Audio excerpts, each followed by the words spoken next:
मुआज बिन जबल कहते अभी मेरे बाल भी पूरे दाढ़ी के भर के नहीं आई थी कि हुजूर ने मुझे यमन का गवर्नर बना दिया।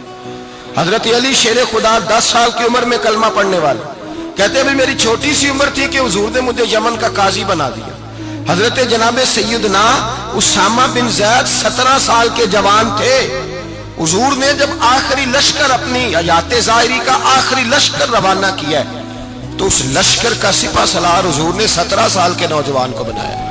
फरमाया साद बिन अबी वकास का सिपाही होगा, खालिद बिन वलीद इसके सिपाही होंगे, अली जाएंगे तो सिपाही होंगे, उमर जाएंगे तो सिपाही होंगे, अबू बकर फारूक आजम जाएंगे तो सिपाही होंगे।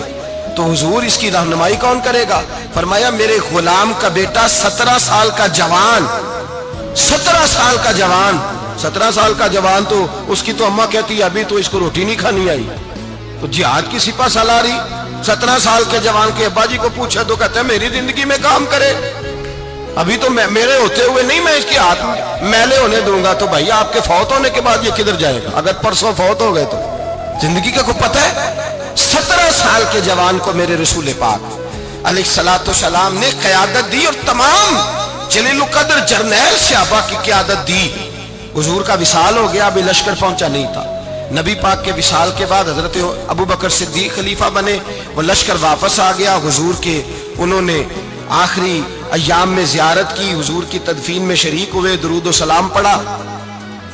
अब मौका आया दोबारा भेजने का। हजरत उमर कहने लगे अबू बकर इस तरह करो, उसामा के अलावा किसी और को सिपा सलार बनाओ। उसामा के अलावा, उसामा बिन ज़ैद नौजवान है, अभी इनकी चढ़ती जवानी है, उस तरह का इनका तजर्बा नहीं और हालात यकदम बड़े कठिन हो गए, खराब है मामलात। लोग ऐसा ना हो कि हमारे खिलाफ महाज खोल दे, लिहाजा अभी उसामा को ना भेजे, किसी और को भेजे। ये जवान है, तजर्बाकार नहीं। हजरत अबू बकर ने क्या जवाब दिया? आपने फरमाया उमर तुम्हें तुम्हारी मार होए, जिसको नबी पाक ने सिपा सलार बनाया है मैं उसे कैसे फारग कर दूं? फरमाया सारे पीछे रहेंगे और जिसको मेरे नबी ने सरदारी दी है वही सिपा सलार बन के जाएगा। 17 साल का जवान और बेटे भी गुलाम के। हजरत उसामा घोड़े पे थे, जनाब अबू बकर सिद्दीक ने लगाम पकड़ी हुई और छोड़ने जा रहे हैं मदीने की सरहद तक। हजरत उसामा नीचे उतर आए, कहने लगे हुजूर आप अमीरुल मोमिनीन है, क्या कर रहे हैं? फरमाया मैं उसे इज्जत ना दूं जिसे आमना के लाल ने इज्जत अता की है, जिससे रसूल पाक ने इज्जत दी है। जवानों पर बोझ डालना, इनसे काम लेना, इनको हिम्मत दिलाना, इनको आगे लेकर के चलना, इनकी तरबियत करना। और जवानों याद रखो